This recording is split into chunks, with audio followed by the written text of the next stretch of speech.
Om Swastiastu, selamat siang pemirsa Spoon Stand With Podcast. Hari ini bersama saya Dewanana akan membahas mengenai materi tentang lontar.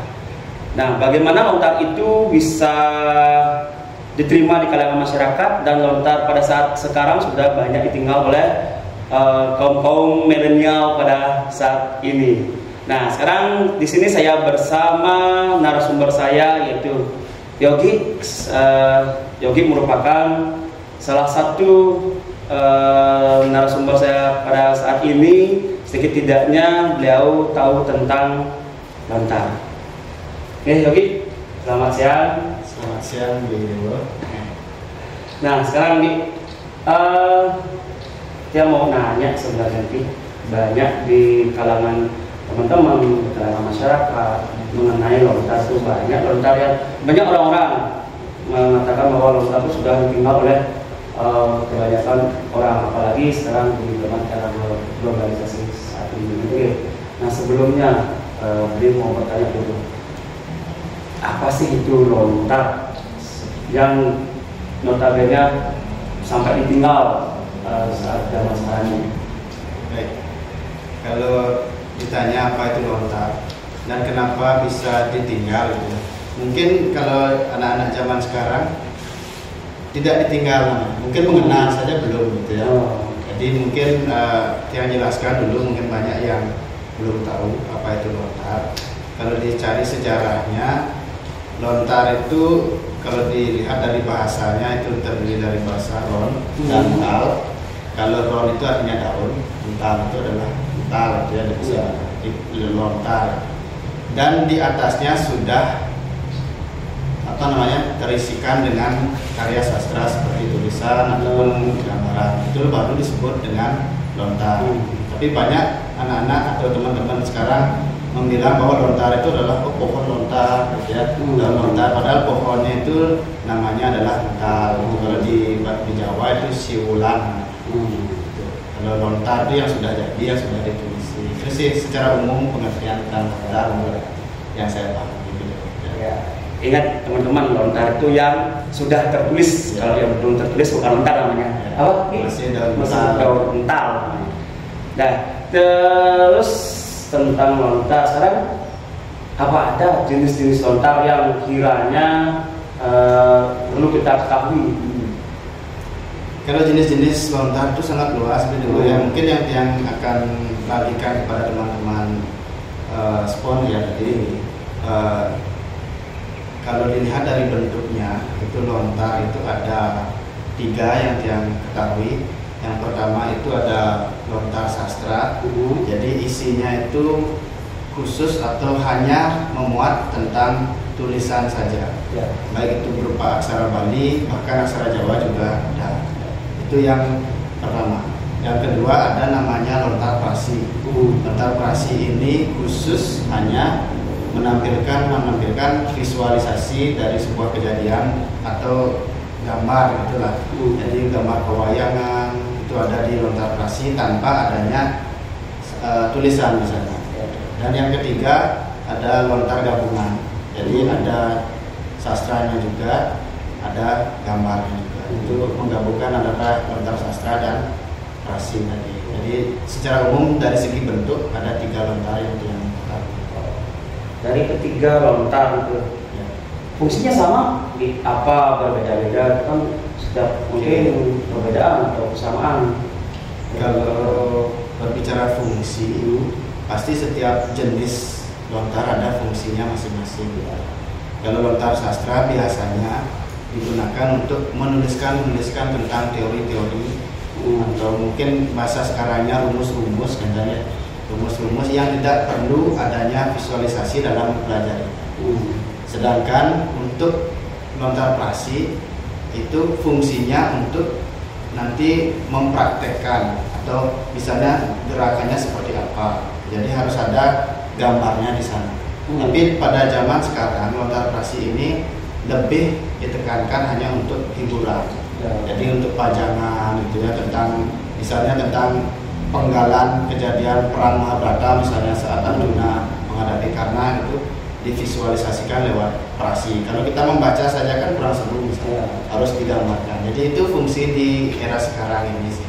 Tapi kalau lontar gabungan itu sudah lebih fleksibel. Jadi selain ada gambarnya, ada juga tulisannya. Fungsinya mungkin hanya untuk itu saja. Kalau sesuai kebutuhan. Kalau kebutuhannya hanya pengetahuan tentang teori, mungkin hanya tulisan. Tapi kalau untuk visualisasi perlu adanya. Jadi lontar itu bebas ya, siapapun bisa membaca, melihat, menulis itu jadinya ya. Sangat bebas ya.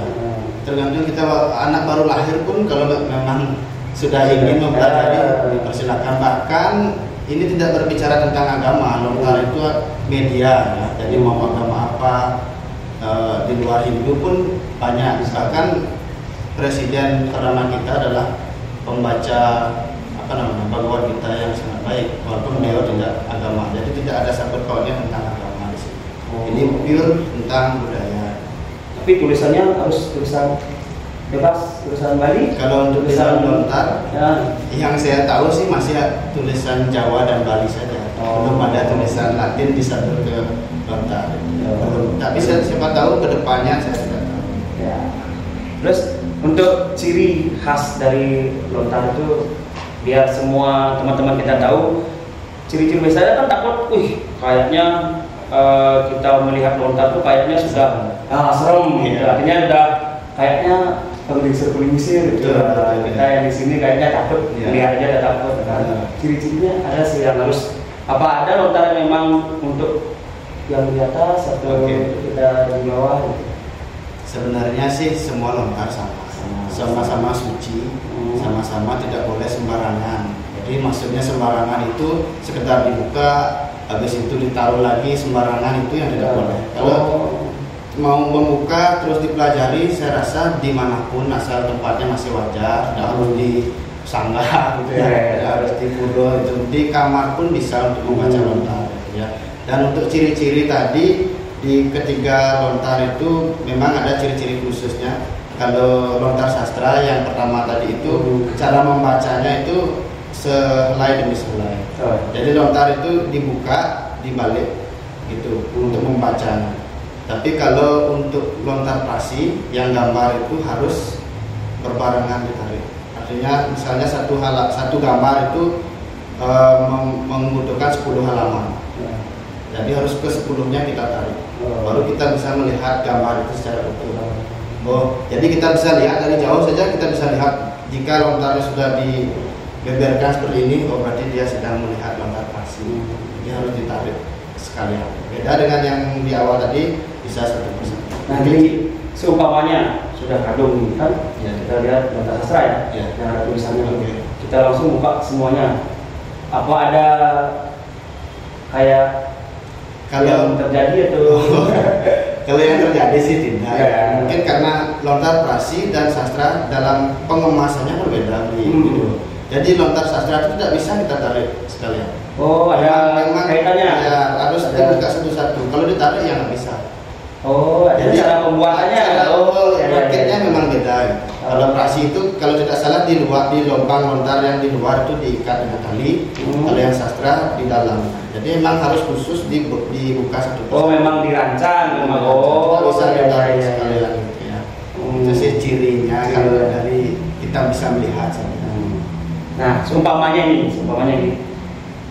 generasi kita sekarang mau belajar tentang lontar, yang beli tahu kalau di SD itu belum ada kayaknya materi tentang lontar ya. Kalau belum. Ya. Tapi kayaknya di SMP beli lihat itu sudah ada, karena kebetulan ponakan yang di rumah itu dulu ibunya beli daun lentar dan ada kayak pisau kayak gitu. Nah, seumpamanya kita di sekolah SD, seumpamanya kita ingin mengawali biar anak-anak di SMP nanti kita bisa buat ekstra tentang pembuatan lontar, karena teknik untuk pembuatan lontar. Nah, itu bagaimana? Ada teknik yang khusus atau susah atau gimana?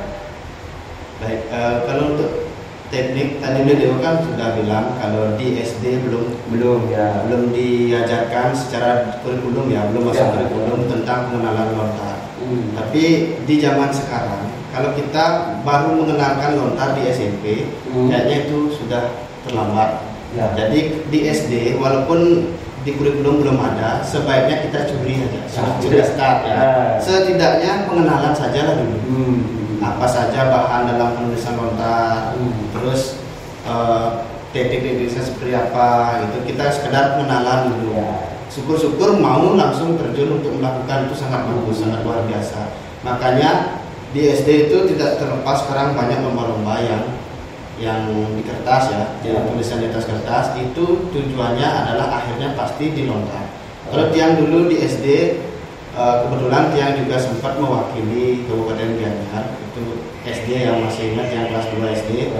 Itu jenis tulisan yang di kertas itu sangat berbeda dengan yang sekarang. Maksud Tiang, kalau zaman dulu teknik penulisan di kertas itu sangat jauh berbeda dengan di lontar. Tapi belakangan ini teknik penulisan di kertas itu hampir menyerupai teknik penulisan di lontar. Maksudnya agar tidak terlalu jauh transisi dari kertas ke lontar. Misalnya dari ukuran tulisan yang dulunya besar-besar di kertas, sekarang kriteria penilaian saat lomba itu dikurangi jadi ukuran yang lebih kecil. Sedangkan di lontar, satu line lontar itu harus berisi 4 baris. Harus ada pakemnya itu harus 4 itu. Kalau itu menggunakan teknik yang di kertas tidak bisa. Jadi harus mulai dari 0 lagi untuk di lontar. Jadi kalau dibilang susah, yang bilang memang penulisan di lontar itu sangat susah. Itu yang menyebabkan generasi muda enggan belajar. Tapi sekarang pemerintah sudah mulai menggencarkan gitu, dengan adanya banyak lomba, terus hadiahnya juga semakin kesemayan gitu. Bahkan Tiang sempat menghasilkan rupiah gitu dari penulisan lontar ini. Mungkin sedikit berbagi, bukannya sombong itu, mungkin jadi motivasi juga ya bagi pemirsa, teman-teman kita menyaksikan. Banyak yang membilang jangan sih belajar nulis lontar gitu. Sehingga dia aku waktu dikit yang sempat membuktikan bisa kok gitu. Ada Dinas Kebudayaan Provinsi Bali yang kebetulan lontar di perpustakaan daerahnya sudah mulai rusak. Ada peremajaan lontar, jadi disaring semua tukang tulis lontar seluruh Bali gitu, diseleksi, dan yang memenuhi kriteria mungkin dianggap layak lah itu dipilih. Jadi dihargailah per lembar itu ada beberapa rupiahnya gitu. Dan ada banyak lagi kok yang seperti itu. Tapi jangan itu dipakai. Rupiahnya dikesampingkan itu bonusnya gitu. Yang penting kita mengajarkan itu yang nomor 1 sebenarnya. Nah, terus sekarang jadi kita tadi dibilang curi start di SD, karena di SD nggak ada di kurikulum. Jadi tekniknya di awal untuk pembelajaran ini kan di garis kecil-kecil itu, dia. Betul. Misalnya mau belajar di kertas gitu, bisa dibagi satu baris bagi 2, bagi 3. Ya. Kalau dulu satu baris bagi 2, kalau sekarang bagi 3, lebih kecil lagi. Jadi untuk di SD gitu ya tekniknya. Terus bahan-bahan. Nah, sekarang tadi udah teknik sekarang bahannya. Apakah bahan itu susah dicari? Biasanya kan lontar zaman dahulu dengan kita belajar sekarang kan kemungkinan bahannya udah nggak ada gitu. Atau gimana? Kita bisa mencari di sekarang di supermarket. Kalau lebih cepat itu ya. Betul sekali. Kalau mencari kita susah. Kalau membeli gampang. Jadi kalau dulu kita mencari itu memang benar-benar mencari pengrajin lontar entalnya langsung, yang punya saudara di Karangasem yang nitip. Kalau sekarang tinggal di perang jalan, mungkin di toko besar pun ada sekarang. Cuma itu kita harus menyiapkan budget lah. Karena proses pembuatan lontar itu daun tal itu sangat lama, berbulan-bulan bahkan bertahun-tahun. Jadi dengan harga segitu memang kalau tidak tahu prosesnya dikira mahal. Ada tekniknya? Ada prosesnya itu untuk membuat ental itu ada tekniknya. Bukan langsung dialap diambil dari pohonnya langsung bisa ditulis, bukan. Banyak sekali proses dan lama. Gitu. Jadi kalau bilang susah, kalau nyari tadi yang bilang susah, tapi kalau beli sangat gampang. Artinya udah disediakan di minimarket, supermarket, dan bukan bahannya saja, alatnya juga sudah ada. Alatnya itu berupa pengerupak namanya, sejenis pisau kecil, itu yang nanti digunakan untuk menggoreskan tulisan di atas daun ental tadi. Setelah ental itu tergores, itu belum selesai, itu belum bisa dibaca, baru tergores saja. Dan untuk bisa membaca secara jelasnya, kita harus mengoleskan tinta tradisional di atasnya. Kalau dulu ada namanya buah naga sari, kalau sekarang saya pun tidak bisa menjumpainya lagi, mungkin sudah punah buah naga sari itu. Tapi ada alternatif lain seperti kemiri, ningkih yang dibakar, itu sampai mengeluarkan minyak dan mengeluarkan warna hitam. Itu kita oleskan di atas lontar tadi yang sudah ditulis. Baru kita lap, baru kita bisa. Harus kemiri. Biasanya kita kan tahunya yang hitam, arang. Oke, banyak yang bertanya juga. Kalau arang itu merusak serat. Kalau arang itu kan teksturnya tidak halus sekali. Ada serat-serat kecil kayak butiran, itu kita paksakan robek nanti, atau mungkin tulisannya sudah bagus, kita hitamkan malah jelek. Kalau kemiri itu sangat halus, bahkan seperti air, seperti tinta lah. Ada yang nanya lagi, nggak bisa tinta yang dibeli? Ya langsung di pulpen itu ya, langsung itu tidak bisa. Nggak bisa. Karena tinta itu mewarnai semua. Walaupun yang tidak tergores ikut hitam nanti. Tinta. Tapi kalau kemiri itu akan hilang di bagian yang tidak tergores dan akan masuk di bagian yang tergores. Jadi sementara sih masih kemiri alternatifnya. Siapa tahu nanti ada penemuan. Oke, itu jadi kemiri ya, teman-teman. Jadi kemiri bisa digunakan untuk menghitamkan. Jadi yang sudah tergores, yang sudah kena itu dihitamkan dengan kemiri. Boleh nggak pakai arang? Katanya nggak boleh, karena arang bisa melukai, gitu ya? Merusak lontar itu. Nah sekarang langkah-langkah. Nah, langkah-langkah menulis lontar ini harus karena tadi yang seperti yang Ogi bilang tuh beda ya cara menulis di kertas dengan di lontar ya. Betul. Sekarang bagaimana cara menulis lontar dari tadi? Apa namanya daunnya? Lontar. Setelah ditulis baru lontar namanya gitu ya. Nah, langkah-langkah untuk menulis di daun lintal. Ya, jadi mungkin tekniknya yang berbeda, langkah-langkahnya pun berbeda gitu ya. Kalau di atas daun ental itu kita harus memberi garis dulu. Karena kalau di kertas kan sudah ada otomatis garisnya. Tapi kalau di daun ental ada yang sudah isi, tapi itu belum belum sesuai dengan keinginan kita. Jadi kita harus garis dulu sesuai dengan kebutuhan dan ukuran yang kita mau. Setelah digaris, baru kita mulai menentukan kanan kiri. Nah ini lagi kesalahan fatal yang sering dilakukan oleh pemula gitu. Setiang juga sempat dulu melakukan saat lomba. Itu antara ental kan ada lubang, ada 3 lubang, ada lubang kiri, lubang tengah, dan lubang kanan. Antara jarak lubang itu berbeda. Itu yang tidak diketahui oleh para pemula. Jadi antara lubang yang lebih pendek itu harus di sebelah kiri. Yang pendek sebelah kiri. Yang lebih panjang di sebelah kanan. Jadi tidak seimbang. Lubang tengahnya itu tidak seimbang. Jadi apa tujuannya? Nanti tujuannya adalah untuk merakitnya tadi itu, yang dia bilang sehelai demi sehelai itu tujuannya. Kalau itu sampai terbalik, yang panjang di kiri misalnya, itu akan tidak sinkron dengan teman-temannya yang lain nanti saat merakitnya. Ada yang panjang ke sini satu. Artinya bolak-balik. Ya, panjang pendek. Karena membalik ental itu tidak begini nanti, gini. Lipat. Jadi kalau di perlombaan itu dilakukan, itu tidak pengurangan nilai lagi itu, tapi diskualifikasi. Betul, karena itu adalah kesalahan fatal. Itu yang belum diketahui mungkin oleh para pemula. Jadi itu tadi sudah menggaris sudah, baru kita mulai menulisnya yang bilang pakai pengerupak tadi itu. Setelah selesai, dan ini wajib lagi kalau menulis di ental itu harus diawali dengan kalimat suci. Kalimat sucinya itu adalah Om Mas. Itu wajib ditulis dulu ya. Walaupun di teks yang kita salin nanti itu tidak ada, kita wajib menambahkan itu. Ini rahasia apa gimana? Ini emang umum. Umum. Jadi itu bedanya di lontar atau di kertas. Kalau di kertas tidak ada aturan seperti itu, tapi kalau di lontar memang harus ada aturan seperti itu. Nah nanti bisa dikembangkan lagi lah itu, dibahas lebih lanjut lagi. Terus setelah itu baru kita melakukan penghitaman pewarnaan dengan menggunakan kemiri tadi.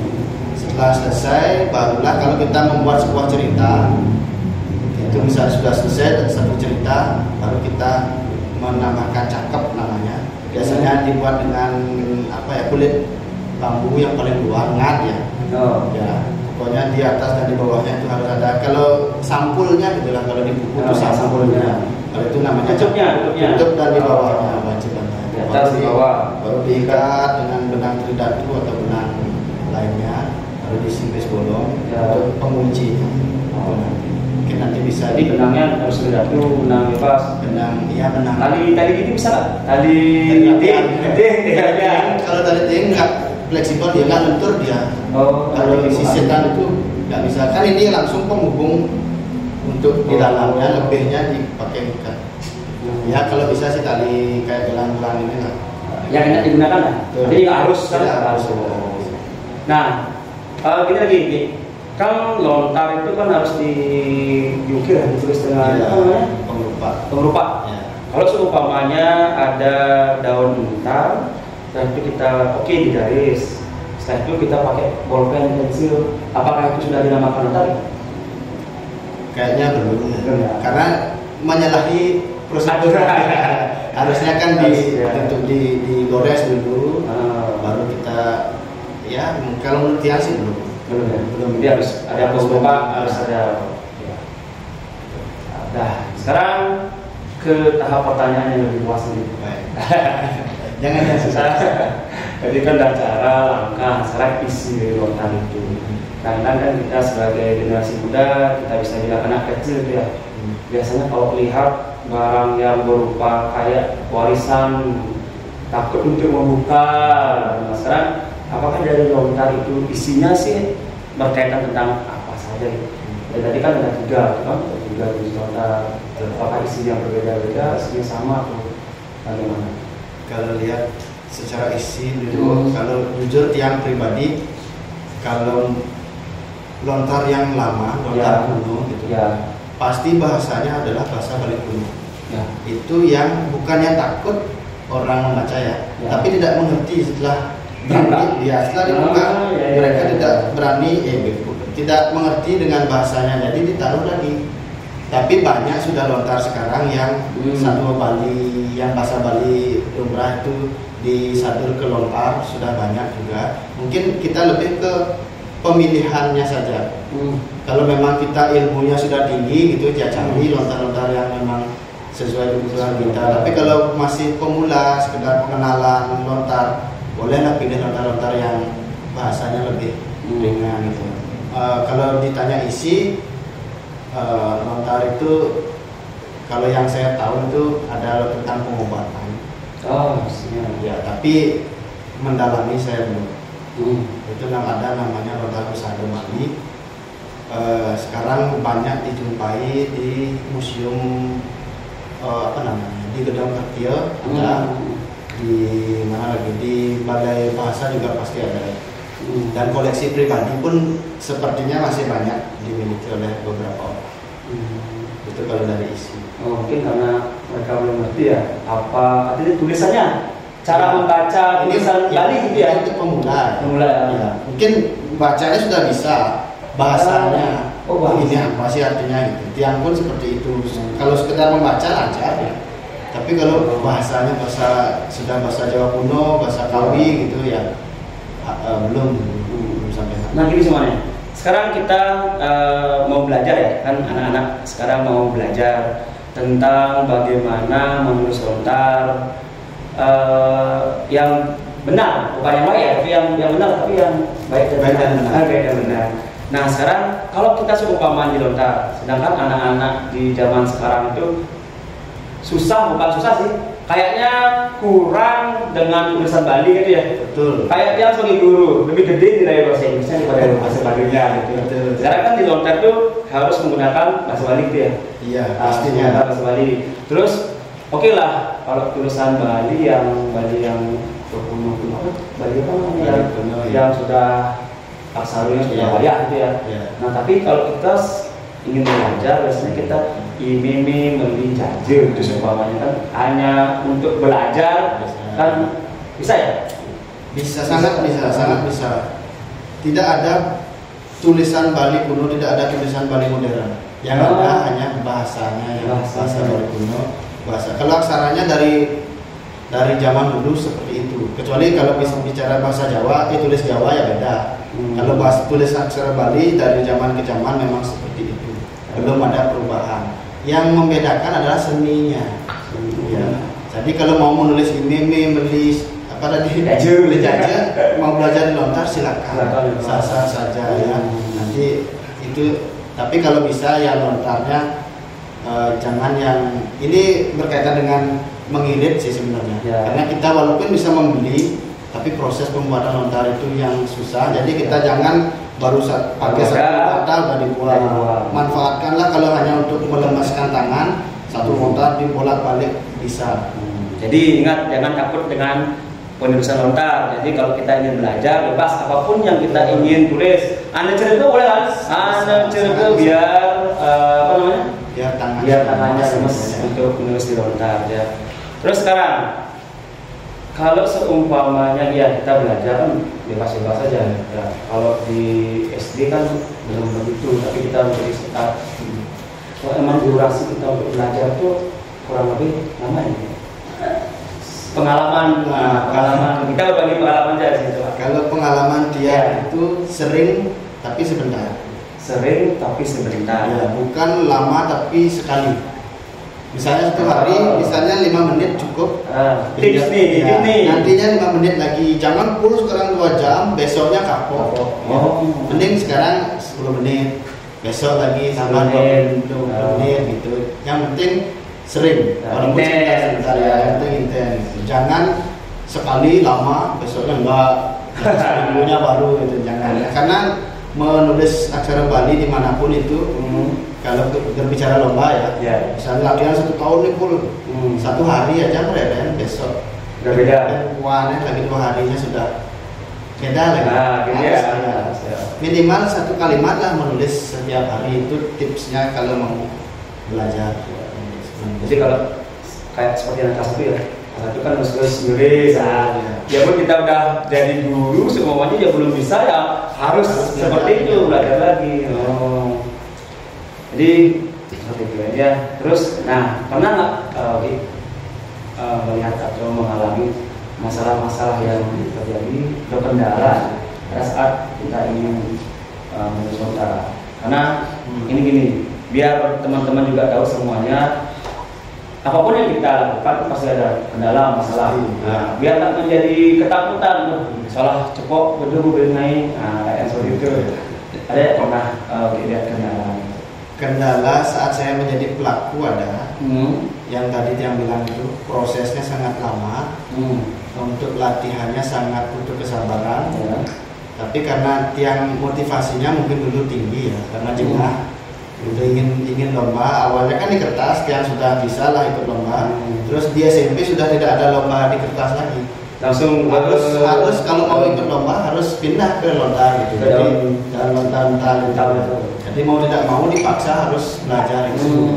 Dan kendala saat mengajar juga ini hampir sama. Saya kan juga sekarang mengajar, walaupun bukan guru bahasa Bali, tapi adalah beberapa anak didik yang ingin belajar gitu. Kendalanya sama seperti itu. Jadi mereka tidak sabaran, kok susah ya, kok lama ya, gitu saja sih. Dan kuncinya adalah ya itu tadi harus ada motivasi ya.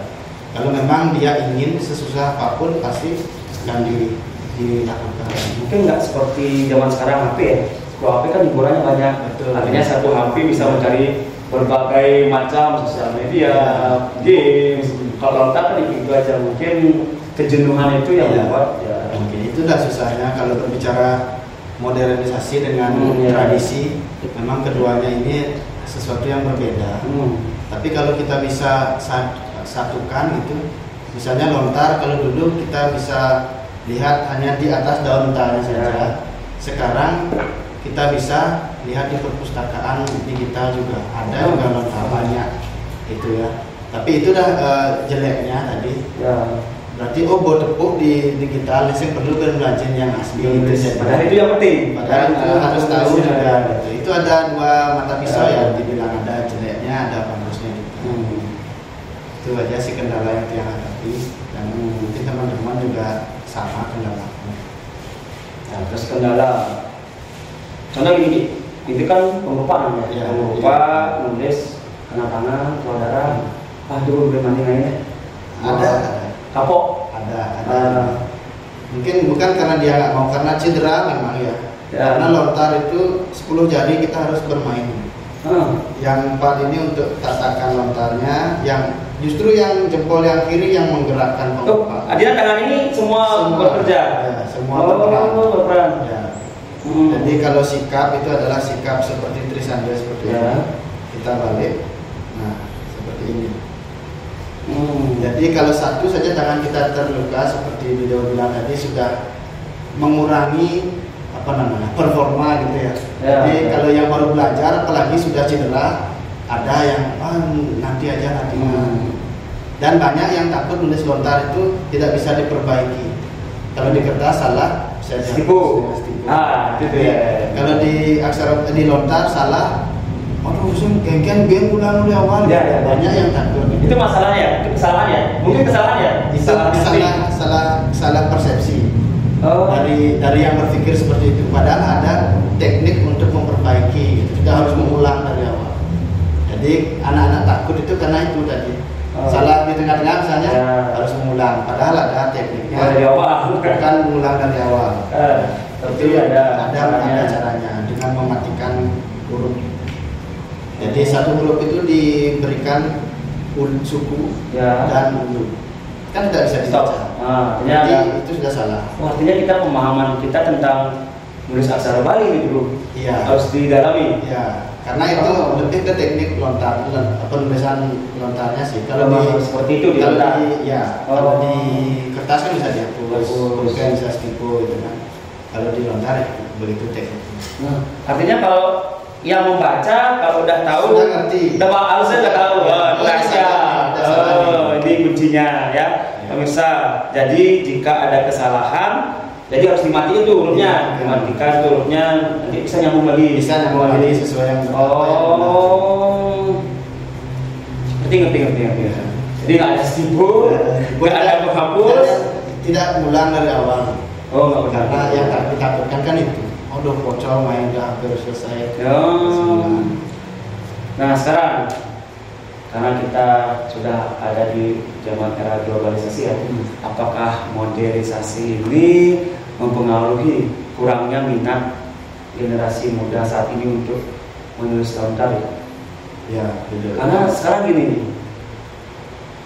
bukan anak kecil aja ya, orang dewasa, orang tua itu ya dibilang ya, dia bawa HP tidur, makanan ada datang, ada Gojek, jadi gampang. Sekarang hidup kita sudah dimudahkan, tapi masyarakatnya semakin manja gitu ya. Nah sekarang berkaitan dengan hal tersebut, generasi milenial ya, generasi muda. Sebenarnya kita ingin supaya yang kita miliki, lontar itu salah satu yang kita miliki, budaya yang kita miliki biar generasi muda. Ada nggak pengaruhnya sih? Pengaruh pasti sangat besar. Seperti yang beliau bilang tadi, pengen pizza pakai HP datang pizza. Itu kan positif apa negatif? Kan positif sebenarnya. Positifnya nggak capek. Iya. Coba kita bawa sekarang ke tentang lontar atau tentang literasi lontar. Kita mau menulis lontar tentang Mahabharata misalnya. Kita nggak tahu bukunya, nggak punya bukunya. Coba kita seperti manfaatkan HP seperti itu, cari lontar Mahabharata di Google. Sudah ada, kan sangat gampang. Pilihan kita sebenarnya mau jadikan itu sebagai mempermudah kita, apa menjadikan alasan kita untuk malas gitu. Udah ada nih, tinggal print aja gitu sana. Itu negatifnya. Udah ada nih, kita coba tuangkan ke lontar. Tergantung pilihan tetap gitu. Ini sudut pandang kita ya. Kalau kita inginnya yang positif, bisa sebenarnya AC kan. Teknologi itu bisa sebenarnya bisa membuat kita terjerumus, Betul. ke arah yang negatif, bisa ke positif. Tapi sekarang tergantung kita aja sih ya. Jadi karena sudah terlalu dimanjakan dengan hal tersebut, jadi terbiasa. Padahal kalau lontar itu nggak harus kita belajar itu harus tulis ya. Kalau di HP kan bisa mungkin baca dulu, atau dilihat dulu bentuk lontarnya itu hurufnya seperti apa gitu kan bisa. Nah sekarang punya nggak trik upaya biar generasi milenial namanya ya, Gen Z bisa aja ditumbuh kembangkan lah. Artinya biar tradisi kita tentang lontar tuh nggak semakin hilang. Zaman semakin maju, pasti yang dulu yang membuat bosan, kayaknya bosan. Kalau ini nggak trik upaya. Kalau dari pribadi belum bisa banyak yang berbuat apa-apa. Tapi yang harapkan mungkin nanti dari pemerintah yang harus lebih menggencarkan mungkin lebih sering-sering membuat ajang-ajang perlombaan dan hadiahnya juga agar menjadi pemantik lah gitu. Pemacu untuk semangat melestarikan budaya itu tidak murah. Benar. Itu kuncinya. Tidak boleh hanya kita harus melestarikan, tidak boleh hanya dengan ucapan saja. Butuh modal juga. Yang modalnya salah satunya membuat itu dari ajang perlombaan dan hadiahnya yang layak lah gitu. Kalau dulu janganlah dibilang dulu dapat 50.000 aja udah. Ini tiga provinsi itu 50.000. Ya kalau dibilang ongkosnya lebih banyak gitu kan. Tapi jangan dilihat itu lagi ke depannya kalau pemerintah mau melestarikan budaya itu tidak mudah. Harus ada pembinaan lah, kalau tidak uang hadiah namanya uang pembinaan lah gitu, atau dibagi rata berapa untuk membina khususnya di Pendesaan Aksara Bali dan Lontar. Atau dulu ya program di sekolah masuk kan? Di SD bisa bisa masuk. Akhirnya berbarengan dengan mata pelajaran bahasa Bali, mata lokal itu kan kita selipkan di sana bisa kalau di belum ya. Oke lah, jadi tidak susah sebenarnya. Kalau ingin belajar tuh sebenarnya nggak susah. Apalagi yang susah adalah agar ingin niatnya. Karena niatnya sudah nggak ada, bagaimanapun kita sediakan perlombaan, diselipkan di materi aja udah. Kalau nggak ada niat sih nggak bisa ya. Terus kalau beli bertanya, ini kan artinya oke lah. Apa yang kiranya membuat, biar di-share juga. Ini contoh, ya teman-teman, ini contoh bagaimana upaya mengapa Oki tertarik. Siapa tahu nanti teman-teman bisa mencoba, kok bisa tertarik dengan dunia lontar. Berarti ini yang flashback ke waktu SD ya. Kenapa yang tertarik? Di awalnya di SD belajar untuk lontarnya ya. Kalau di kertasnya itu kelas 2 mungkin dari kelas 1 sudah belajar karena orang tua juga adalah pelaku seni di bidang ini, sudah almarhum.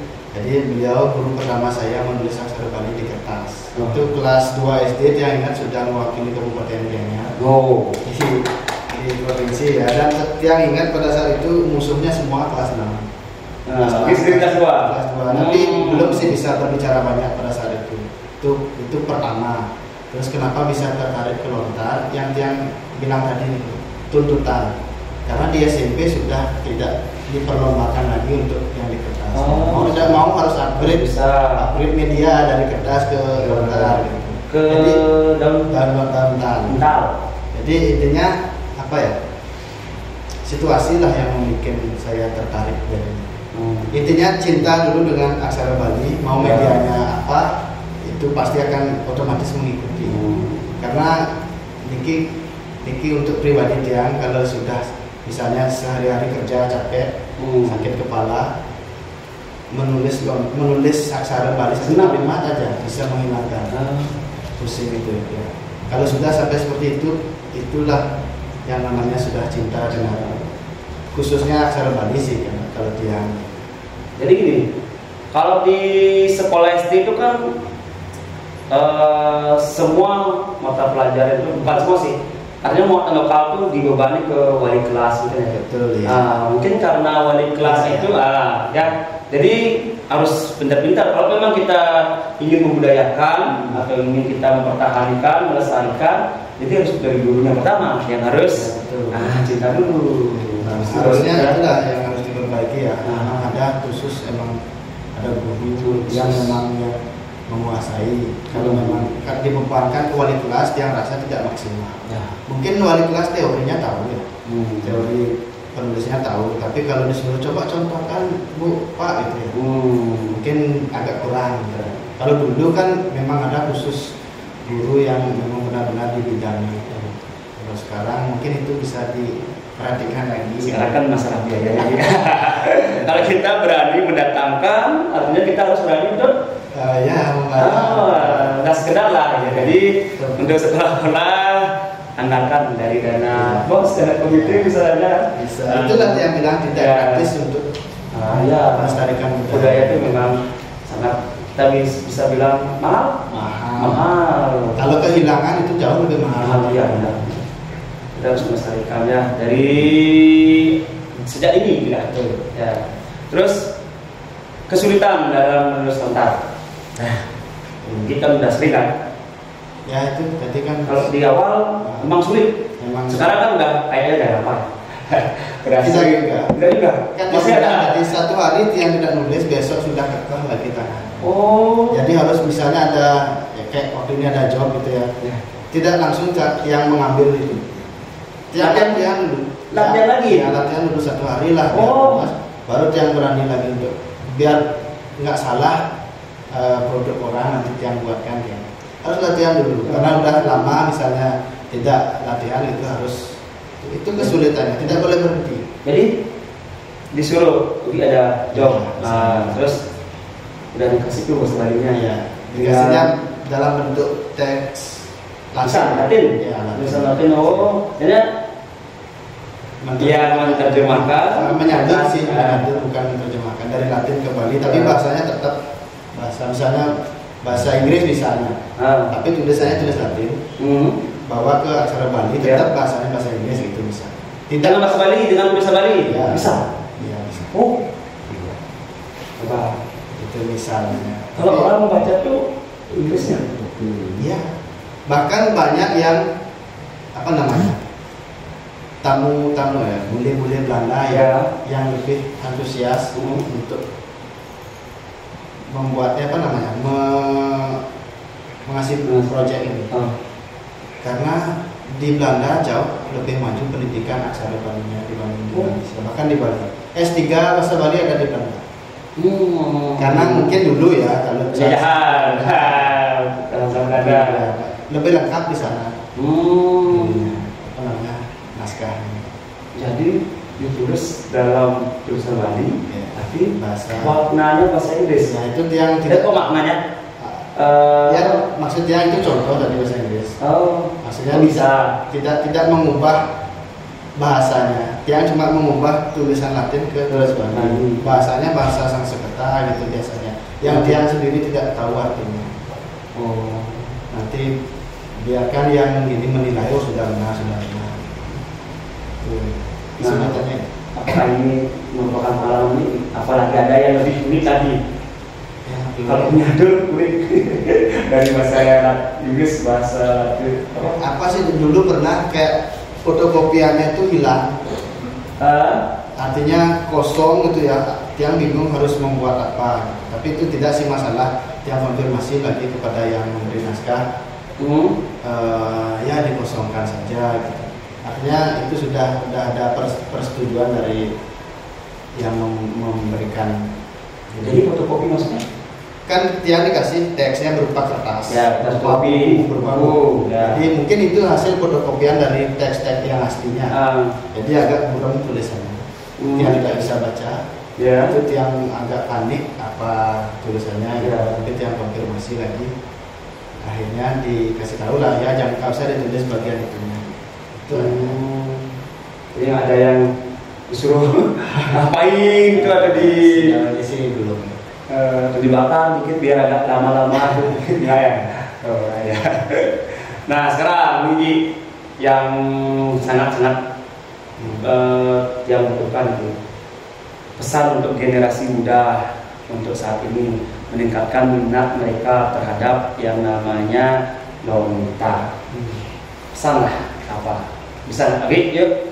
Pesan-pesan biar kita semua generasi muda, biar kita paham, biar kita mau belajar tentang lontar. Oke, baik. Sering. Untuk pesan atau apa ya, motivasi lah sedikit gitu. Untuk biar teman-teman atau generasi muda agar tertarik gitu ya. Namanya motivasi itu sebenarnya tidak bisa dipengaruhi oleh orang lain. Ya. Coba tumbuhkan dari diri kalian masing-masing. Bayangkan bahwa nanti di Bali tidak ada aksara Bali lagi. Coba bayangkan gimana. Terus aksara Bali itu mungkin nanti bayangkan saja akan diakui oleh negara lain misalnya. Oh ini Malaysia punya gitu misalnya. Padahal itu kita yang punya. Bayangkan saja dulu. Ya. Jadi punya kita akan diambil nanti. Itu aja sih. Jadi biar nggak seperti itu. Minimal kita belajarlah dulu menulisnya. Ya. Walaupun tidak bisa ikut lomba, jangan itu dipikirkan. Yang penting kita belajarlah dulu. Minimal berbahasa dulu. Berbahasa, kalau sudah berbahasa nanti otomatis pengen tahu lah aksaranya seperti apa. Jiwa nasionalisme, jiwa nasional daerahan gitu ya. Daerahan harus ada dari diri. Selain itu, kalau mau motivasi dari luar yang saya sampaikan tadi, pemerintah harus bergerak, harus lebih sering-sering mengadakan event-event yang ya bisa diangkat lah sedikit untuk nominalnya gitu. Jadi kalau kita ingin meneruskan itu nggak bisa jadi satu orang satu pihak, semua. Itu sih dari Tiang, harus dimulai dari diri. Jadi begitu teman-teman sahabat Spons. Jadi tidak usah sebenarnya kita takut dengan yang namanya lontar. Betul. Jadi lontar itu merupakan aset warisan kita ya, yang harus kita jaga, yang harus kita lestarikan. Jadi sebenarnya kalau dari niat sudah ada, ya sebenarnya bukan gampang sih. Niat dulu, niat dulu, habis itu kita latihan. Nah tradisi kita akan tetap terjaga seperti itu ya. Jadi nggak usah takut, apalagi sekarang sosial media, apalagi sekarang teknologi sudah semakin canggih, semakin maju. Jadi kita bisa belajar dari teknologi. Bukan kita harus menghadirkan ini itu sebenarnya boleh juga boleh, lebih bagus. Tapi kalau memang tidak bisa ya YouTube sudah banyak tutorialnya di sana ya, bisa dilihat di sana. Jadi sahabat Spon semua sudah mengetahui tentang bagaimana itu lontar dari narasumber kita yang saat ini yang sudah banyak sekali memberikan wejangan, masukan kepada kita. Jadi segala sesuatunya itu tidak usah ditakutkan. Kita belajar, kita lestarikan tradisi yang kita punya supaya siapa lagi selain kita itu ya, orang lain nggak mungkin. Nah, harus sendiri tinggal mengakui aja. Dah, terima kasih atas kesempatannya, waktunya sudah berbagi dengan kami di sini. Jadi kurang lebihnya jika ada kata-kata yang salah, tolong dimaafkan teman-teman. Video ini merupakan video yang mengedukasi teman-teman untuk kita bisa mempertahankan budaya kita. Jadi jangan lupa untuk ditonton, disebarkan ke teman-teman yang lain supaya kita semua di sini paham dengan yang namanya lontar, merupakan salah satu dari tradisi yang kita miliki. Terima kasih. Om Santi Santi Santi Om.